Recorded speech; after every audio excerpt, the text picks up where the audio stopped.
कहानी शुरू होती है 1979 साउथ अफ्रीका से, जब साउथ अफ्रीका पर अंग्रेजों का राज था।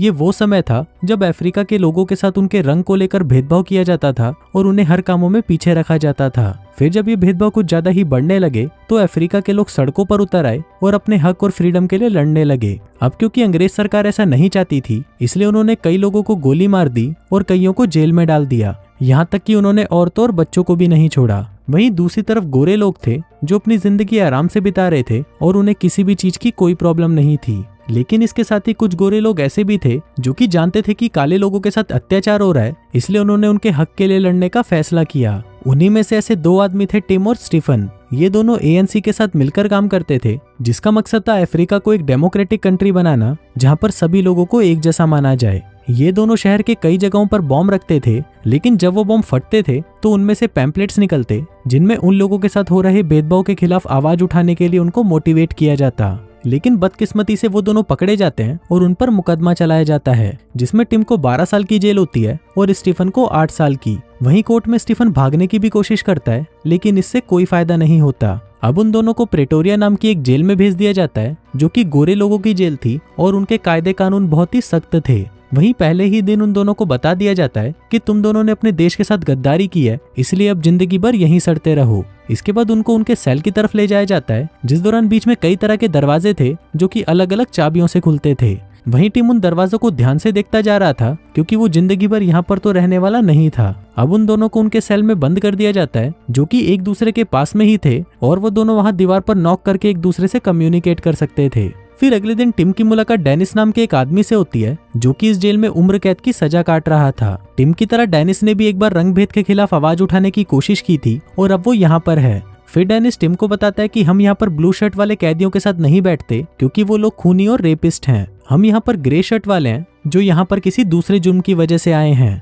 फिर वो दोनों डेनिस को बताते हैं कि हम दोनों को 12 और 8 साल की जेल हुई है, लेकिन हम यहाँ इतने समय तक रुकने वाले नहीं हैं। फिर कुछ देर बाद रनिंग करते हुए डेनिस उनको बताता है कि अगर तुम लोग यहाँ से भागने वाले हो तो पहले ही देख लो, इस जेल की दीवारें 20 फीट ऊंची हैं, जहाँ पर हमेशा एक गनमैन तैनात रहता है। अगर तुमने दीवार पर चढ़ने की कोशिश भी की तो दीवार पर लगी फेंसिंग्स तुम्हारे आर पार हो जाएंगी, और अगर तुमने टनल खोदकर भी भागने की कोशिश की तो तुम लोग घूम फिर कर वापस जेल में ही आ जाओगे। आज तक यहाँ से भागने की कोशिश किसी ने भी नहीं की और तुम लोग भी मत करना। ऐसा बोलकर डेनिस वहाँ से चला जाता है। इसी दौरान वहाँ पर एक और कैदी आता है जिसका नाम था लियोनार्ड। वो उन्हें बताता है कि डेनिस नए कैदियों के साथ ऐसे ही बात करता है और वो सबका हौसला तोड़ देता है। दरअसल बहुत से कैदियों ने यहाँ से भागने की कोशिश तो की, पर वो सभी लोग पकड़े गए। लेकिन अगर तुम लोग भागने का सोच रहे हो तो मैं भी तुम्हारे साथ हूँ। अब ऐसे ही 23 दिन बीत जाते हैं और टिम हर रात सेल के लॉक को देखता रहता है। उसके दिमाग में कई तरह के आइडियाज चल रहे थे। वो सोच रहा था कि यहाँ से भागे तो भागे कैसे। फिर एक रात जब उसने जेल के लॉक को बारीकी से देखा तो उसके दिमाग में एक आइडिया आया।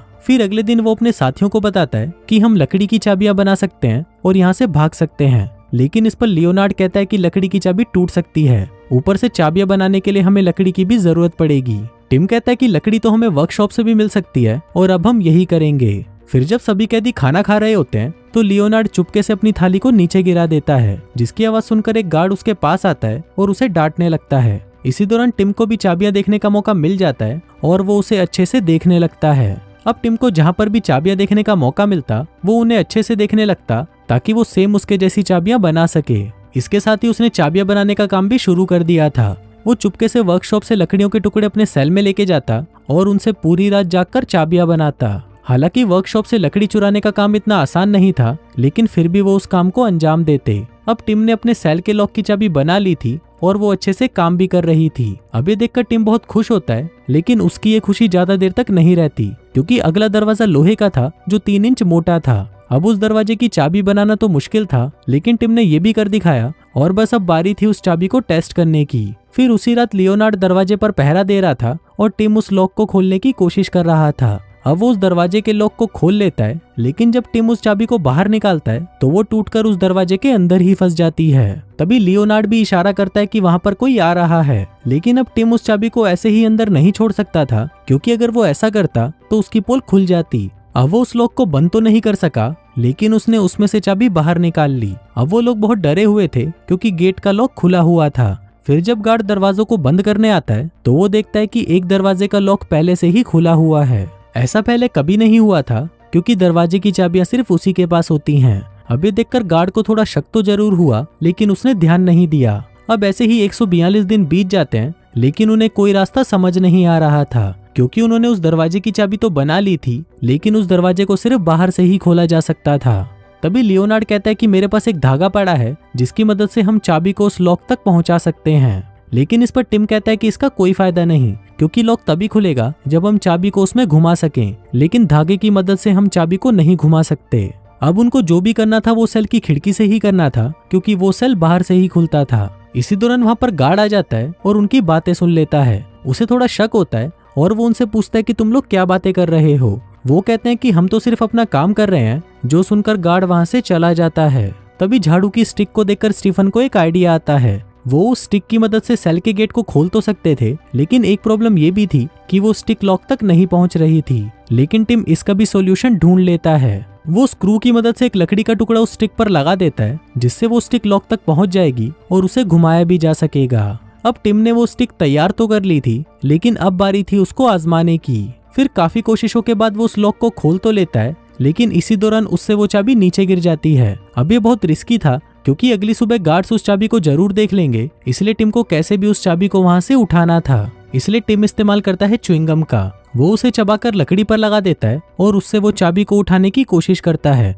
अब काफी कोशिशों के बाद वो उसे अंदर तो ले आता है, लेकिन इससे उसकी हालत खराब हो जाती है। फिर अगली सुबह वो स्टीफन और लियोनार्ड को बताता है कि मैंने उस दरवाजे को खोल दिया। अभी सुनकर वो लोग बहुत खुश होते हैं, क्योंकि अब उनके पास 2 दरवाजों की चाबियां थीं। अब टिम और स्टीफन उन चाबियों को ग्राउंड में छुपा देते हैं, क्योंकि उन्हें सेल में रखना बहुत ज्यादा रिस्की था। वहीं गार्ड भी उन्हें ये सब करते हुए देख रहा था और इस बार भी वो उन पर शक करने लगता है। फिर जब गार्ड वहां से चला जाता है, तभी डेनिस उनको कहता है कि तुम लोग जो भी कर रहे हो वो थोड़ा संभल कर करना, क्योंकि अगर तुम लोग जेल से भागते हुए पकड़े गए तो तुम्हें 25 साल की जेल होगी, वो भी अगर तुम लकी रहे, क्योंकि ज्यादातर कैदियों को तो सिर पर गोली मार दी जाती है। फिर हम देखते हैं कि टिम ने कॉरिडोर के दरवाजे को भी खोल दिया था, लेकिन उसे पता नहीं था कि आगे और कितने दरवाजे हैं। अब उन्हें जेल के अंदर 206 दिन हो गए थे। फिर एक दिन टिम वहां पर एक आदमी को इशारा करता है, जो कि जेल में एक वर्कर था। टिम उससे कागज का टुकड़ा मांगता है, जिसके बदले में वो आदमी उससे सोप और सिगरेट का एक पैकेट मांगता है। फिर एक रात टिम और लियोनार्ड अपने सेल से बाहर निकलते हैं और कई दरवाजों को खोलते हुए आगे बढ़ते हैं। दरअसल वो यहाँ से भागने से पहले सभी दरवाजों को चेक करना चाहते थे, लेकिन तभी वहाँ पर एक गार्ड आ जाता है, जिसको देखकर वो दोनों एक कैबिन में छुप जाते हैं। अब गार्ड उस कैबिन से होता हुआ सभी सेल्स को चेक करने लगता है, जिस दौरान हम देखते हैं कि टिम और लियोनार्ड ने अपने बिस्तर को इस तरह से सेट किया था जैसे वहाँ पर कोई सो रहा है। वहीं जब वो गार्ड सभी के सेल चेक कर रहा था, तो दूसरी तरफ वो दोनों आगे बढ़ रहे थे। फिर जब गार्ड नीचे आने लगता है, तो डेनिस उन्हें जोर जोर से खांसकर सिग्नल देता है कि गार्ड नीचे आ रहा है, जिसको देखकर वो दोनों फिर से कैबिन में छुप जाते हैं। और फिर उसके जाने के बाद वो दोनों अपने सेल में वापस चले जाते हैं। फिर अगली सुबह सभी कैदियों के सेल्स चेक किए जाने थे, जिस दौरान जेलर टिम के पास आता है और उसे कहता है कि तुम कुछ तो छुपा रहे हो और ये मैं पता लगा कर ही रहूंगा। दरअसल जेलर को उस पर पूरा शक था कि वो कुछ तो गड़बड़ कर रहा है। तभी जेलर वहाँ पर रखा एक कप गिरा देता है, जिसमें चाबियों के पार्ट्स पड़े हुए थे। फिर जेलर एक पार्ट को उठाकर उससे पूछने लगता है कि ये क्या है। अब टिम की दिल की धड़कनें तेज होने लगी थी, लेकिन तभी वो उस पर एक फोटो को लगाता है और कहता है कि ये एक फोटो स्टैंड है। अब आज तो वो कैसे भी बच गया था, लेकिन आज के बाद उसने ये डिसाइड किया कि वो उन चाबियों को सेल में कभी नहीं रखेगा, जिसके बाद से वो उनको या तो लाइब्रेरी में छुपाने लगा या डिटर्जेंट से भरे बॉक्स में। अब ऐसे ही हर रात ये तीनों अपने सेल से बाहर निकलते और आगे के लॉक्स को देखने लगते, जिसको देखकर टिम उनकी चाबियां बनाता और अगली रात उन्हें टेस्ट करता। अब ऐसे ही करते करते टिम ने 15 दरवाजों की 40 चाबियां बना ली थीं।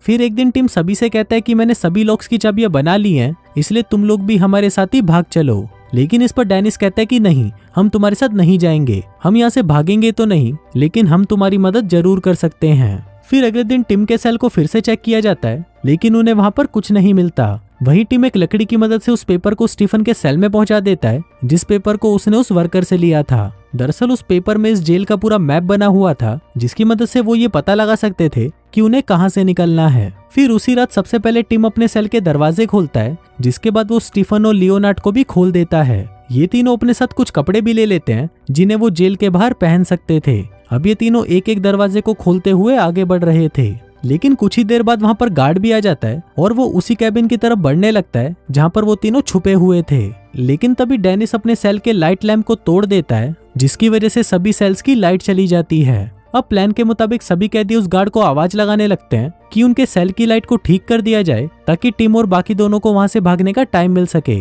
अब उनकी आवाज सुनकर गार्ड ऊपर की तरफ जाने लगता है, जिस दौरान वो तीनों बाकी के दरवाजों को खोलने लग जाते हैं। अब वो सभी दरवाजों को खोलकर आगे बढ़ रहे थे, लेकिन तभी उनके सामने एक इलेक्ट्रॉनिक दरवाजा आता है जो कि गार्ड के रूम से ही खुलता था। पर क्योंकि गार्ड वहां पर नहीं था तो लियोनार्ड उसके रूम में जाकर उस दरवाजे को खोल देता है। अब वो तीनों आखिरी दरवाजे तक पहुंच गए थे, लेकिन सभी चाबियां ट्राई करने के बाद भी उनसे वो दरवाजा नहीं खुलता। अब लियोनार्ड गुस्से में उस दरवाजे को तोड़ने लगता है, जिससे वहां पर काफी शोर भी होता है, लेकिन कोई भी उस पर ध्यान नहीं देता। अब फाइनली वो दरवाजा टूट जाता है, जिसके बाद वो तीनों दूसरे कपड़े पहन लेते हैं। वहीं उनकी किस्मत भी अच्छी थी क्योंकि बाहर का दरवाजा भी खुला हुआ था। फिर गार्ड की नजरों से बचते हुए वो लोग जेल से बाहर आ जाते हैं। वहीं पास में एक रोड भी था जहाँ पर और भी लोग जा रहे थे, जिस वजह से किसी का भी उन पर ध्यान नहीं जाता। फिर जेल से कुछ दूर जाते ही वो तीनों भागने लगते हैं और एक टैक्सी पकड़कर वहां से कहीं दूर चले जाते हैं। अब इस तरह वो इस जेल को तोड़कर वहां से भाग निकलते हैं, जहां से निकलकर वो तीनों बहुत खुश थे और उनकी आंखों से आंसू भी आ रहे थे। वहीं अगले दिन जब गार्ड उनके सेल को चेक करता है तो वो शॉक्ड हो जाता है कि वो तीनों इस जेल से भाग निकले। फिर फिल्म के लास्ट सीन में हमें दिखाया जाता है कि ये साउथ अफ्रीका की हिस्ट्री का पहला एस्केप था जहां इतनी सुरक्षित जेल से कोई कैदी भाग गया था।